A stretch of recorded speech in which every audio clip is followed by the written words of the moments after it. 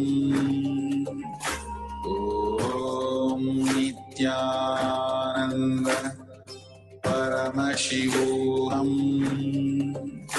Om Nithyananda Paramashivoham. Om Nithyananda Paramashivoham. Om Nithyananda Paramashivoham. Om Nithyananda Paramashivoham. Om Nithyananda Paramashivoham. Om Nithyananda Paramashivoham. Om Nithyananda Paramashivoham.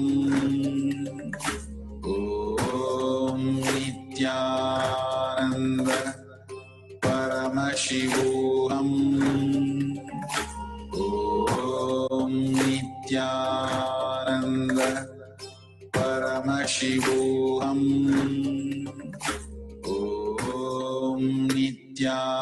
Om Nithyananda Paramashivoham. Om Nithyananda Paramashivoham. Om Nithyananda Paramashivoham. Om Nithyananda Paramashivoham. Om Nithyananda Paramashivoham. Om Nithyananda Paramashivoham. Om Nithyananda.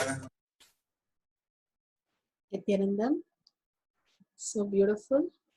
Please verify with your partner, and if possible, you can do a testimonial and your partner can do a testimonial and share it with the world. Paramashiva clearly says, enriching, unclutching, and then enriching. More and more when we contribute to others' life is when the yours, mine get disappeared, the identity get disappeared, and more of you, the Paramashiva space becomes real. The contribution to others' life is how we exist as aham. Otherwise, we are only into the identity who we are. If we think we are constantly getting something and making even the power manifestation, if we do not share, it is only as a who we are, we can manifest so many powers. It again becomes the conscious ego in us, the delusion in us. Instead of that, when we start sharing to the world how Paramashiva has manifested through us, again and again in our own words, we are reiterating the space of aham in us, pulling us out of delusion. And manifestation is a way of life. Extreme manifestation is extreme causing, Bhagavan says. Simply manifesting the higher and higher reality, it becomes the reality itself, your potentiality, Bhagavan says. So make sure you share all these in tinyurl.com/powermanifestation. And more keep participating to experience more deeper and deeper power manifestation. How we spend 14-20 years to learn and become one professional. Here, at least spend few months intensely manifesting powers. suddenly you'll see a huge breakthrough simply happening in you as manifestation is your lifestyle. So share your testimonial, your powerful cognition to the world, and millions will be enriched and be caused for Bhagavan's satsangs, Paramashivoham programs, Ganas programs. So make sure you mention all the links when you share this in social media. Please share in tinyurl.com/power manifestation. With this, let's surrender all the power manifestation and powerful cognition to Bhagavan's lotus feet. Again and again, when we surrender to Bhagavan's lotus feet, we raise our frequency. And with the deep seeking and gratitude, ask Bhagavan to make your Paramashiva space as reality. Again and again, from deep humbleness and gratitude, when you ask, it becomes reality. With that, let's remember Paramashiva in our third eye and end this with Purna Mantra. Om Purnamada Purnamidam Purna Purnamudashyate Purnasya Purnamataya Purnameva Vashishyate. Om Shanti Shanti Shanti. Hari Om Tat Sat Sarvam Bhagavate Sri Nithyananda Paramashivam Paduka Arpanamastu. Om Nithyanandam. Thank you, Swamiji. Thank you each and every one of you to participate today. Make sure your friends and family don't miss the Kotiyat session, and if possible, the Ganas program. Even if you want to contribute little of your time, it's going to really be in such amazing space for you.